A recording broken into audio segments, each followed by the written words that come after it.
Quero pedir que você abra sua Bíblia, Evangelho de Lucas, capítulo 7, a partir do verso 11. Lucas, capítulo 7, a partir do verso 11, e nós vamos ler até o verso 17. É um privilégio, mais uma vez, eu quero deixar isso registrado, é um privilégio ter você aqui conosco, nesta celebração da Terceira Igreja Batista. Fica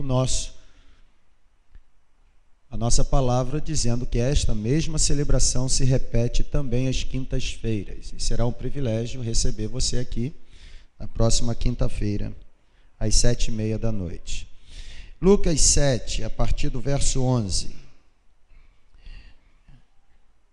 Diz assim o texto: Logo depois, Jesus foi a uma cidade chamada Naim, e com ele iam seus discípulos e também uma grande multidão. E ao aproximar da porta da cidade, estava saindo o enterro do filho único de uma viúva, e também uma grande multidão da cidade estava com ela, ou acompanhando aquela procissão. Ao vê-la, o Senhor se compadeceu dela e disse: Não chore. Depois aproximou-se dela e tocou no caixão, e os que o carregavam pararam, e Jesus disse: Jovem, eu lhe digo, levante-se. O jovem, no mesmo momento, sentou-se, começou a conversar, e Jesus o entregou à sua mãe vivo. E todos ficaram cheios do temor e louvavam a Deus. E diziam: Um grande profeta se levantou entre nós. Diziam eles: Deus interveio em favor do seu povo. E essas notícias sobre Jesus espalharam-se por toda a Judeia e também as regiões circunvizinhas. Eu quero, nessa noite, dividir com você uma porção que Deus deseja nos dar a partir da experiência dessa mulher. O Evangelho de Lucas é fantástico. Lucas talvez seja o único escritor dos evangelhos a registrar os acontecimentos referentes à vida de Jesus de forma cronológica. Aliás, dizem os analíticos do Novo Testamento, os especialistas que analisam a literatura do Novo Testamento, eles dizem que Lucas era como um dos historiadores mais precisos, apesar de ser um médico. E Lucas traz essa história envolvendo essa mulher que está saindo a sepultar o corpo do seu único filho, e Lucas apresenta Jesus nessa história como sendo um homem perfeito. Jesus se encontra com essa mulher. Jesus entra na cidade de Naim e se encontra com essa procissão rumo a um cemitério ou a um sepulcro para que esse corpo pudesse ser colocado. Não há nada melhor, ou não há melhor exemplo para mim, penso eu, do que olhar para Jesus e ver Jesus como sendo um líder perfeito. Olhar para Jesus como sendo esse homem perfeito. É interessante que quando a gente lê a Bíblia acerca da história de Jesus, a gente percebe que cada palavra que Jesus disse, cada coisa que Jesus fez, cada ato que Jesus manifestava, tudo isso servia como modelo para os seus seguidores. Num tempo em que alguns dizem que você não precisa olhar para o homem, mas precisa olhar para Deus, eu quero dizer para você que nessa terra Deus se apresenta a partir de pessoas. A igreja é a expressão máxima do caráter desse Jesus na terra. Eu quero caminhar um pouco com você trazendo alguns apontamentos. Preste atenção. Interessante. A ação de Jesus é fantástica. Jesus se encontra com essa mulher que está sofrendo, e eu tenho certeza que você já ouviu algumas pregações acerca desse texto. E eu não tenho pretensão nenhuma de tentar levar você a entender algo que você ainda não viu no texto. Eu apenas quero lembrar você de alguma coisa que talvez você tenha esquecido. E quero usar esse texto para isso. Naim era uma cidade pequena. A Bíblia identifica essa mulher como sendo uma mulher da cidade de Naim. Naim era uma cidade muito pequenina. Aliás, Naim era um povoado, era uma aldeia.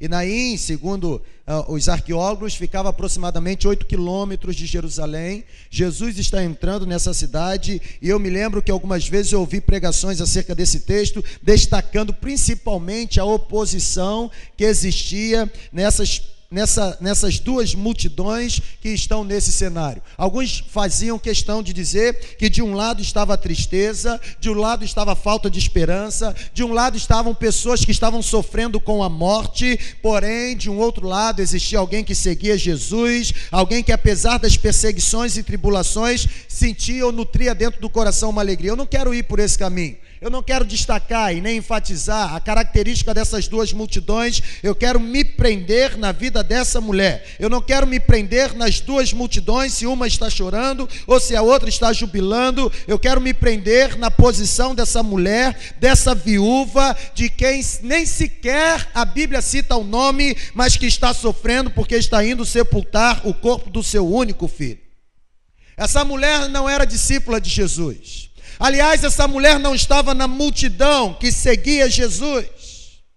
Essa mulher, ela não estava nessa multidão que ia com Jesus para a Galileia ou pela Galileia. A história diz acerca de uma mulher que era viúva, uma mulher que havia perdido o seu marido. E naquele tempo, perder marido diminuía o valor da mulher. Uma mulher sem marido era uma mulher sem valor. Uma mulher sem marido era uma mulher desprezada. Quanto valia uma mulher sem marido naquela época? Nada. É essa mulher que o texto está falando. Uma mulher que havia perdido o seu valor, uma mulher que ficava jogada, esperando que algum parente do falecido pudesse vir lhe resgatar. Aliás, isso era um princípio do judaísmo. Quando o marido morria, essa que havia ficado viúva precisava esperar que um parente do marido viesse lhe resgatar, viesse lhe devolver a dignidade. Essa mulher, ela está jogada, ela não tem marido, ela está precisando que alguém venha e se case com ela para que ela tenha novamente a sua dignidade, tenha novamente o seu valor. Porém, a Bíblia aqui diz que ela continuava viúva, ou seja, sem valor.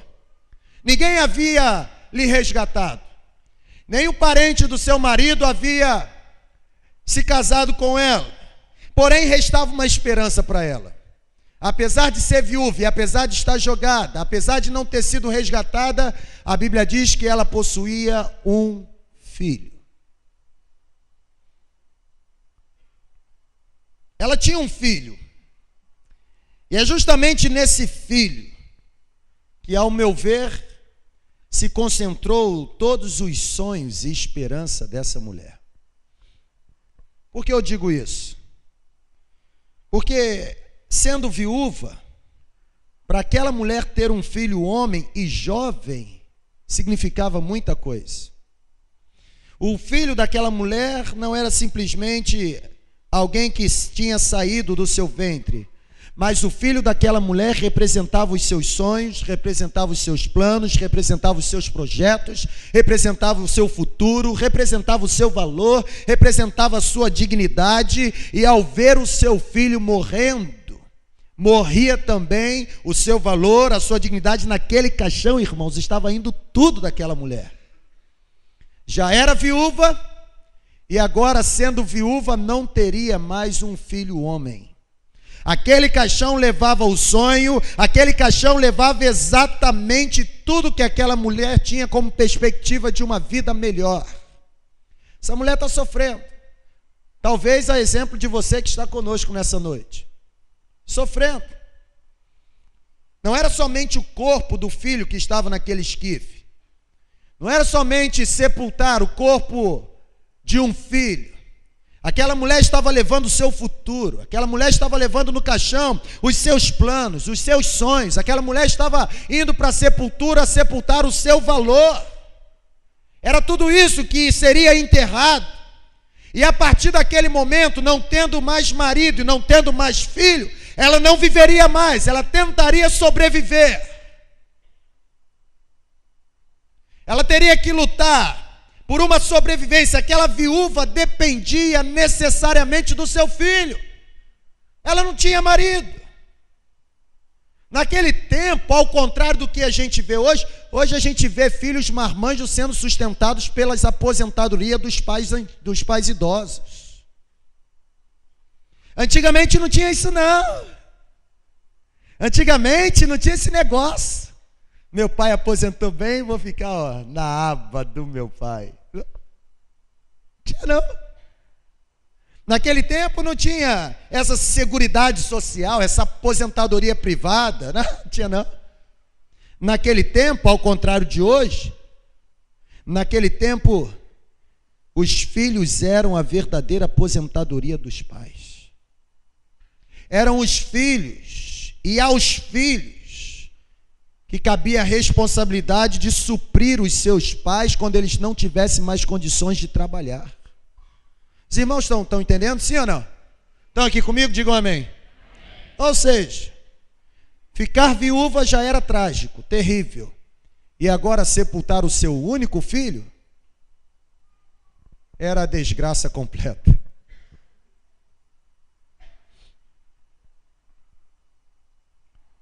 Imagine a situação dessa mulher. Não tinha esposo e agora o único filho havia perecido. A partir daquele momento, segundo todo o contexto, ou toda a cultura da época, a partir daquele momento, aquela mulher teria que sobreviver dependendo da esmola, dependendo da ajuda, dependendo de amigos. E é terrível viver dependendo do favor do outro.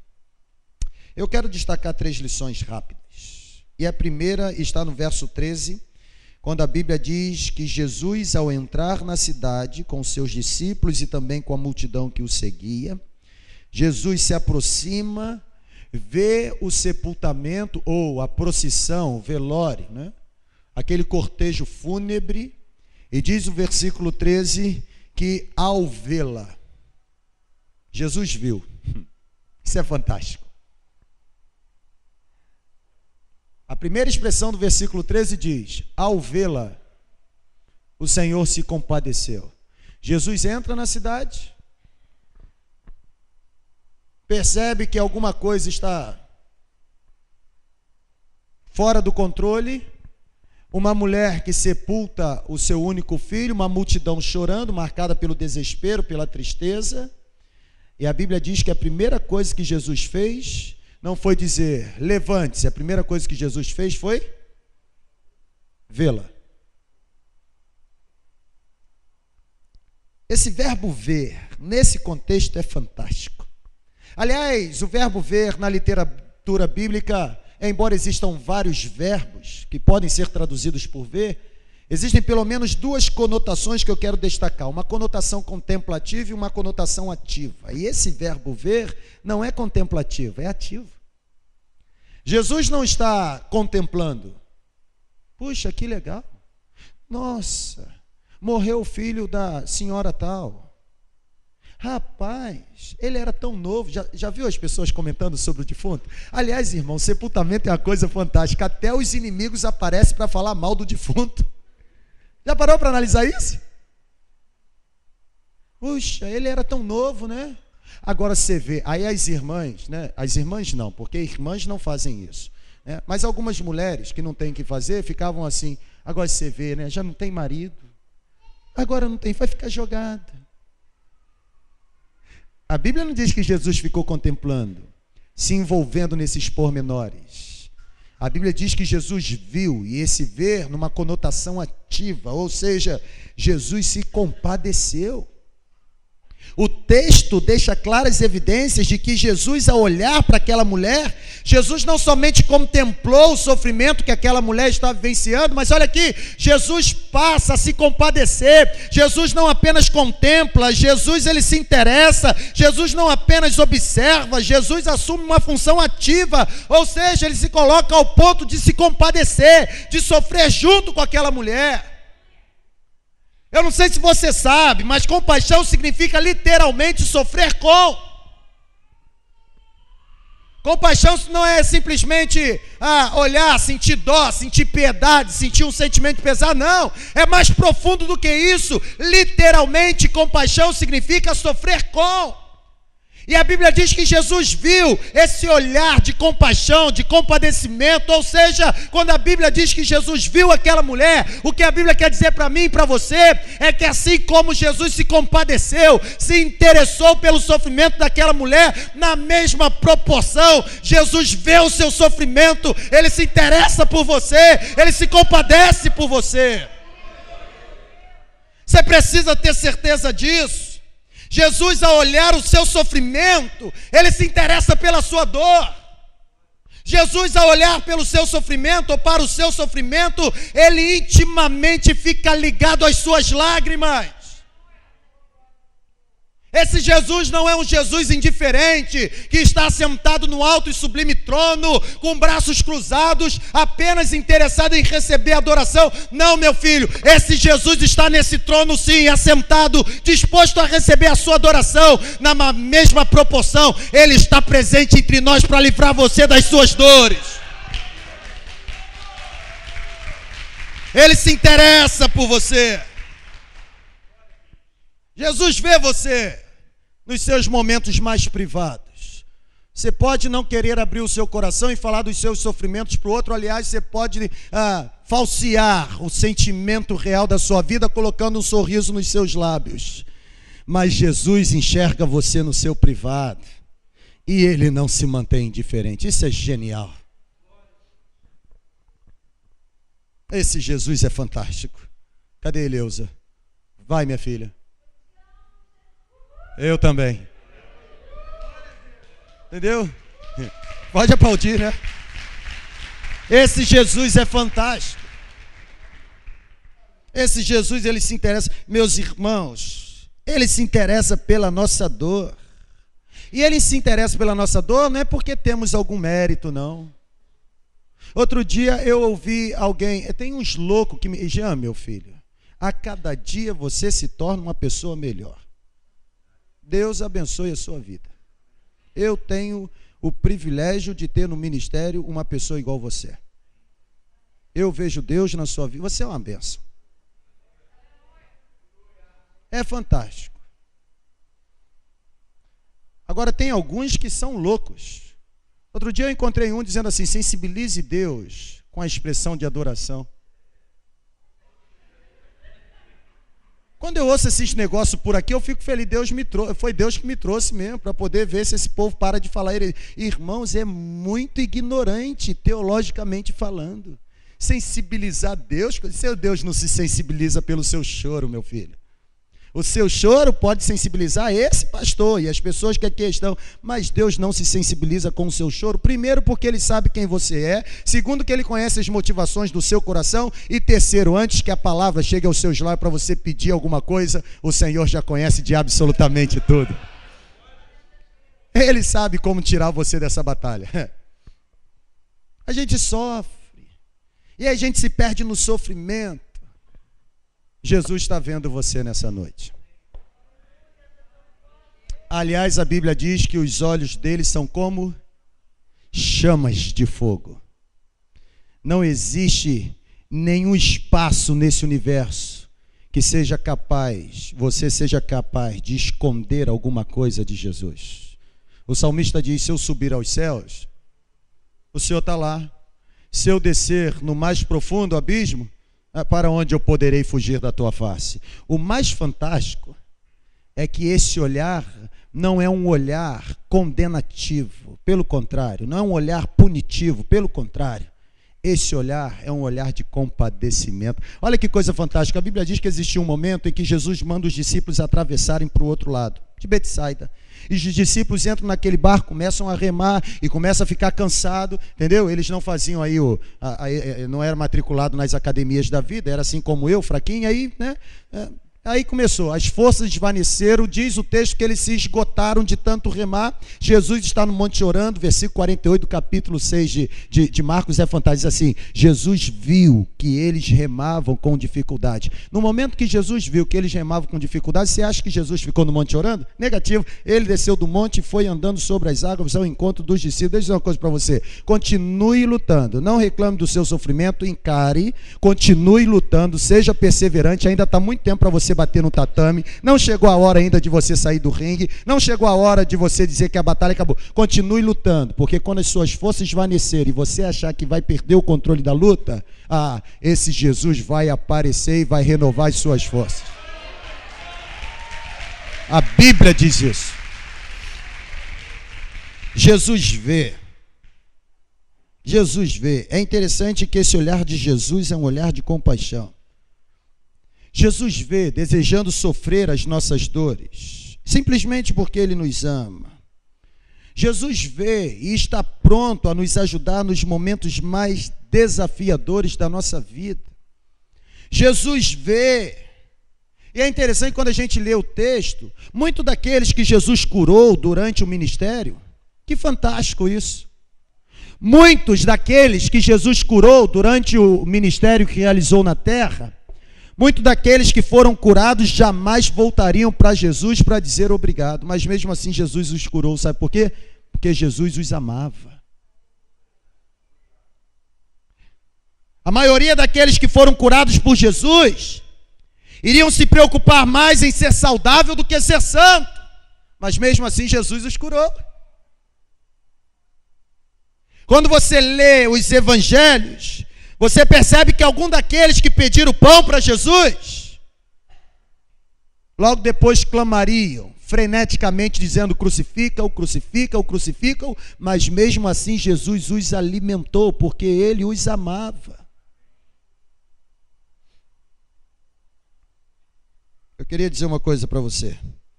Ainda que ninguém olhe para você, e ainda que ninguém estenda as mãos em sua direção para lhe oferecer ajuda no momento de dor, nunca se esqueça de uma coisa: as mesmas mãos que foram marcadas por cravos ou pregos romanos naquela cruz do Calvário, são as mesmas mãos que nessa noite estão estendidas para enxugar dos seus olhos toda a lágrima. Segundo lugar, o que me chama a atenção no texto é que o versículo 13 termina dizendo que ao ver a mulher, Jesus se compadece dela e diz: não chore. Ora, por acaso pode uma mãe não chorar no sepultamento do corpo do seu único filho? A leitura fria do texto nos faz entrar em crise. Como pode Jesus falar para a mulher que está sepultando os seus sonhos, os seus planos, os seus projetos? Não era apenas o único filho, era mais do que isso. Como é que pode Jesus olhar para essa mulher e dizer assim: não chore? Loucura. Uma leitura fria do texto. Só que quando a gente analisa o texto, a gente fica impressionado com esse imperativo de Jesus. Não chore, cara. Não chore. Não chore. Esse não chorar de Jesus para aquela mulher, Jesus não estava ordenando àquela mulher que ela não deveria verter lágrimas. Essa expressão de Jesus não proíbe a mulher de derramar lágrimas, não. Quando Jesus olha para ela e diz: minha filha, não chore, o que Jesus está dizendo para ela é o seguinte: minha filha, derrame muita lágrima, mas não entre em desespero. Derrame muita lágrima, mas não se perca no meio das lágrimas. Derrame muita lágrima, mas continue alimentando no seu coração a esperança de que eu posso ser a solução para o seu problema. O seu filho está morto, ele está sendo sepultado. Os teus sonhos, os teus projetos, tudo isso podem estar nesse caixão, mas aqui, não chore, ou seja, que a tua lágrima não seja banhada de desespero. Alimente a esperança, porque apesar do teu filho e todos os teus sonhos estarem nesse caixão, eu, Jesus, represento a sua vitória. É isso que Jesus está dizendo para ela. Jesus, quando diz não chore, Não é no sentido de uma insensibilidade emocional, não. É Jesus olhando para ela e dizendo: minha filha, eu tenho todo o poder para devolver a você aquilo que o teu coração tanto almeja. O que é que o teu coração está almejando nessa noite? Por que você está desesperado? É fantástico quando você está no sepultamento de corpo de crente. É fantástico.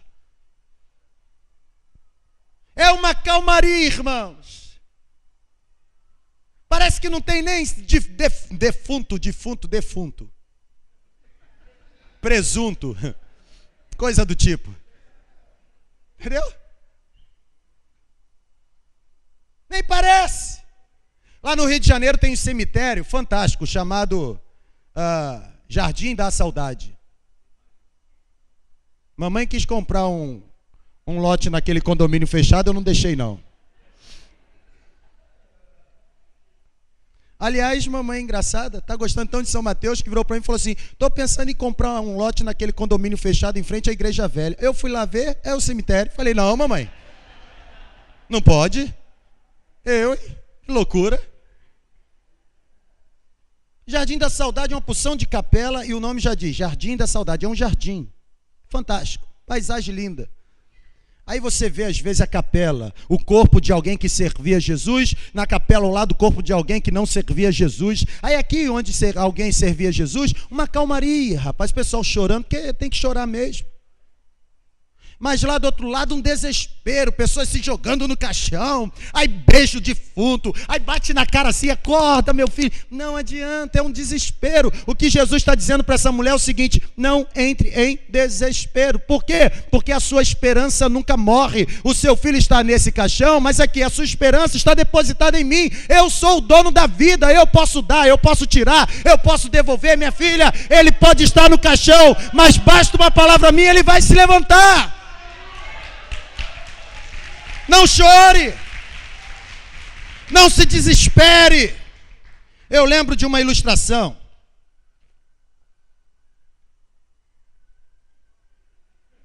Você encheu demais o copo, eu babei, cara.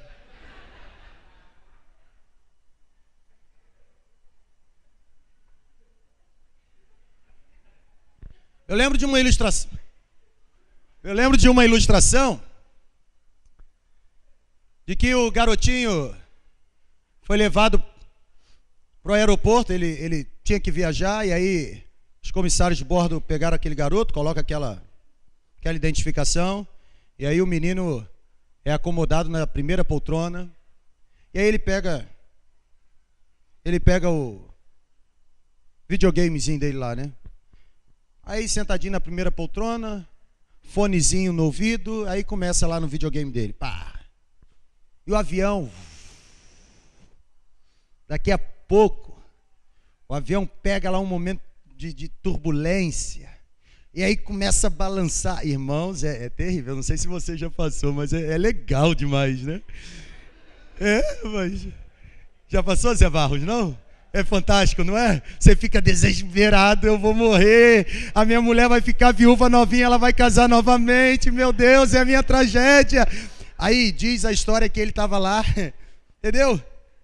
E aí um desespero no avião, rapaz, uma gritaria, e aquele garotinho lá. E o povo gritando, mala caindo, e os comissários tudo louco, e aquele garotinho tranquilo. Aí uma comissária sentou ao lado dele, botou a mão no ombro dele e disse assim: você não está com medo do que está acontecendo? Ele disse: eu não estou com medo não. Mas por quê? Ele disse: não, porque o meu pai é o piloto do avião. Você precisa se lembrar disso. Pode ter turbulência, mas o avião não vai cair. O nosso Deus é o piloto do avião. Você precisa aprender isso. Você se desespera à toa, cara. Você acha que aquele que criou todas as coisas não tem poder para dominar também todas as coisas? Óbvio que tem. Não chore. Não é no sentido de verter lágrima, no sentido de perder a esperança. Irmãos, a nossa esperança não acabou numa rua sem saída. Aliás, a nossa esperança não acabou na cruz. Aliás, a nossa esperança não acabou no túmulo novo de José de Arimateia. A nossa esperança, ela está mais viva do que você imagina. Não entre em desespero. Não pense que está tudo acabado. Não aceite a ideia de que não existe mais luz no fim do túnel. Não. Não receba essa palavra que dizem de que tudo que deveria ser feito já foi feito e que agora não tem mais jeito. Não. Tenha convicção. Tenha certeza. Alimente a esperança de que Jesus, Ele é a tua vitória. E quero terminar dizendo o seguinte. Versículo 14, a Bíblia diz que Jesus olha para o garoto e diz: jovem, eu te ordeno. Levante-se. Fique em pé. Sai desse caixão. Que fantástico. O mais extraordinário nesse texto é esse momento, porque eu fico me questionando. Será que Jesus ressuscitou aquele jovem porque alguém naquele momento lá teve fé? O que você acha? Será que alguém se apresentou para Jesus dizendo o seguinte: Senhor, aqui ó, eu tenho fé suficiente para acreditar que o Senhor tem poder para ressuscitar esse jovem desse caixão? O que você acha? Você acha que isso aconteceu? Sim ou não? Não! Teve um que falou sim, eu disse não, né? Foi salvo a tempo, hoje mesmo estarás comigo no paraíso. Se converteu a tempo. Hein?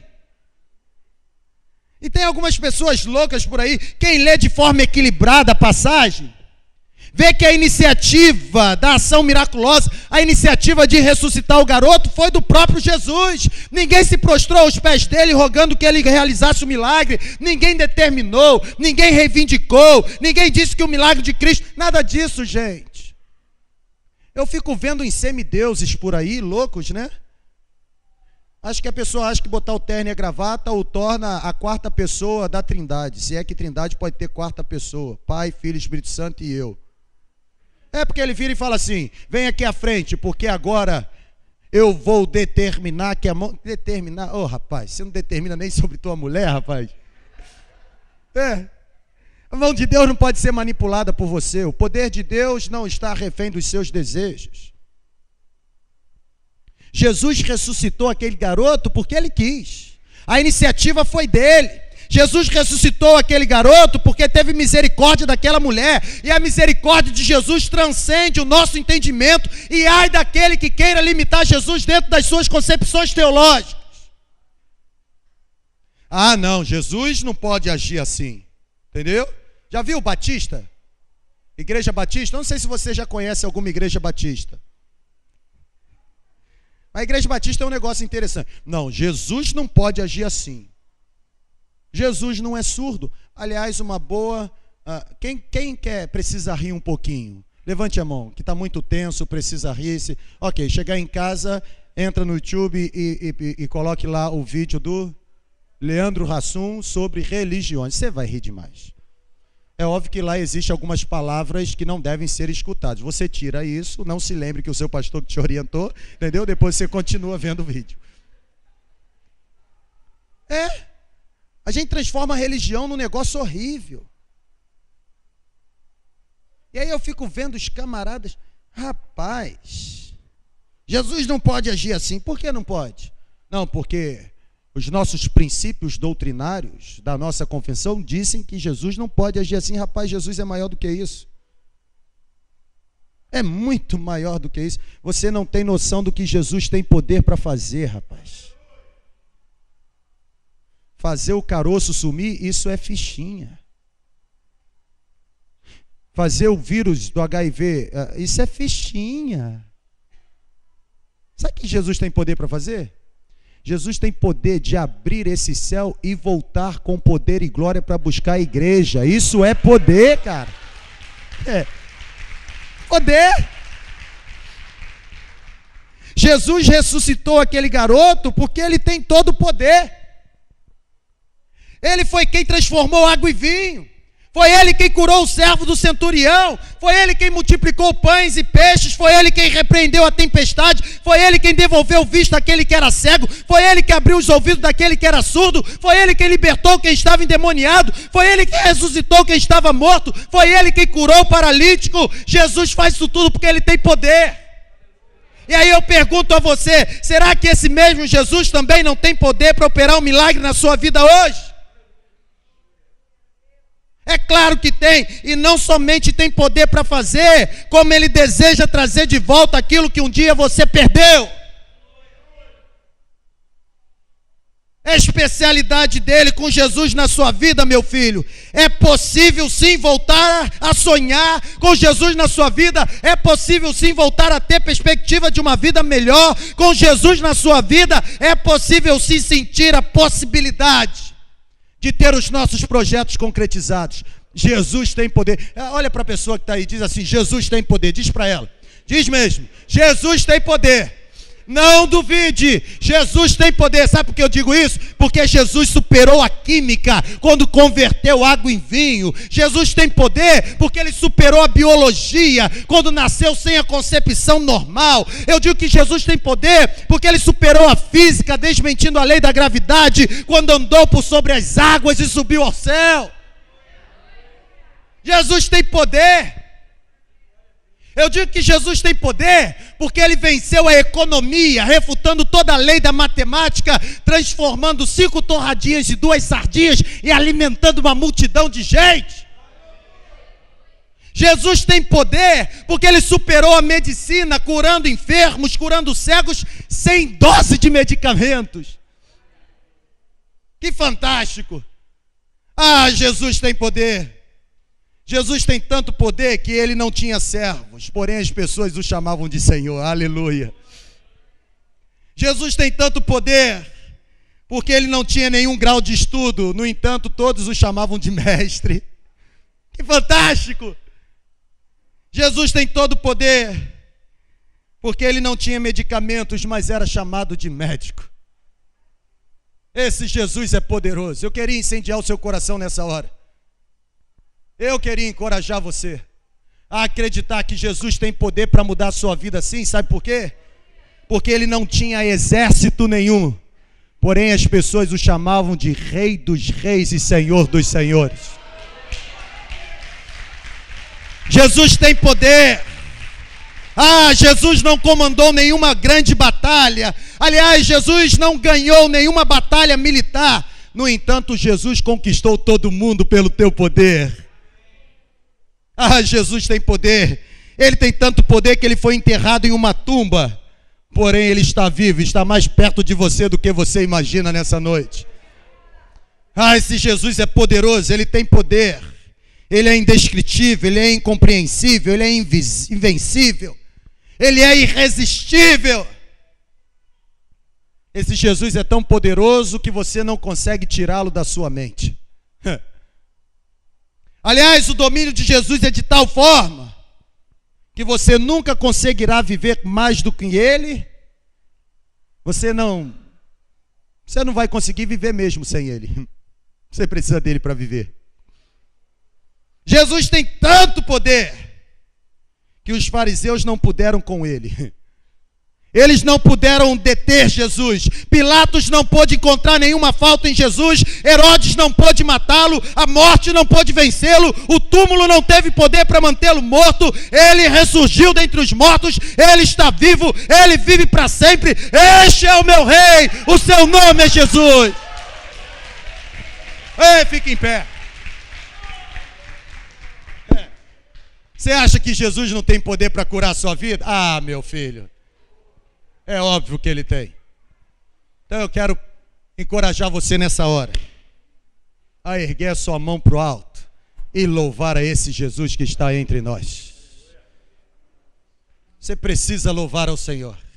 Jesus tem todo o poder. Ele ressuscitou aquele garoto porque o poder está nas mãos dele. Olha para cá. Não hesite. Não hesite. Tá difícil, né? Para mim também é difícil, e muito difícil. Mas é interessante que, embora o peso da dificuldade esteja sobre os nossos ombros, há uma esperança viva que alimenta o nosso coração. Nada é maior, melhor e mais poderoso do que o poder de Jesus.